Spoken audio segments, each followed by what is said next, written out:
This is Eric Knowles. We were here today to talk about the HB 295 that was about the minimum wage increase.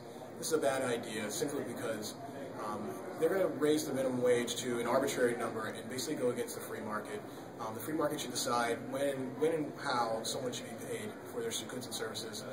By doing so, they're just basically going to kick the can down the road and allow for more people to have to pay higher prices for the goods and services that the business owners are going to have to increase in order to make for the new wages, which increases their overhead.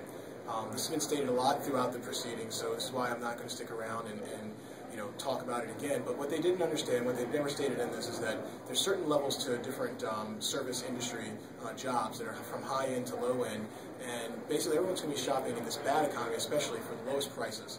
As they do this, they continuously go towards something lower as the economy gets worse. This is just going to add another layer onto the economy that's going to drag it down. They think that somehow it's going to allow people to have more money, but the truth of the matter is that some people are going to have less jobs because the business owners decide between whether he's going to raise the cost of the goods and services or he's going to try to still make his profit line by cutting the number of people and allowing them to making them rather have to work harder. So these are things I would have liked to have said to the panel. These are things that have also already been said to the panel. I would like to have given my personal anecdotal experience from it. They were talking about how certain servers make $0 paychecks. Well, this is because they make more than what that minimum wage allots for, and because they're taking out by so many taxes, they have a $0 paycheck. So we, in the service industry, actually do not rely upon our paychecks. They're actually a joke amongst us in the service industry.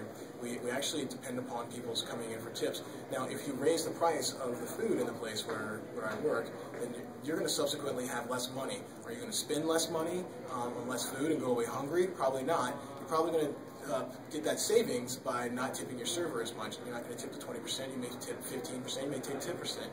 You may tip nothing at all, because as is often happen already, because you're stressed for cash. So that's the only anecdotal advice I would probably have given to the panel that would have differed from anyone else's testimony that's gone up there so far. Good news is that for all the things that they've been saying, there's been a lot of people that have on the panels that have already gone against the hocus pocus magic that they're talking about, how somehow this is just going to make everything fine and dandy.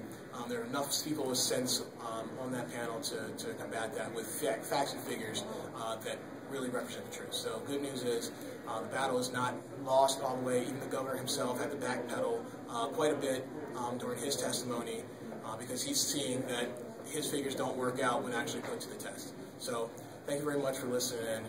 We are out here fighting. And go to knowlesfrommaryland.com and check out the website. Thanks.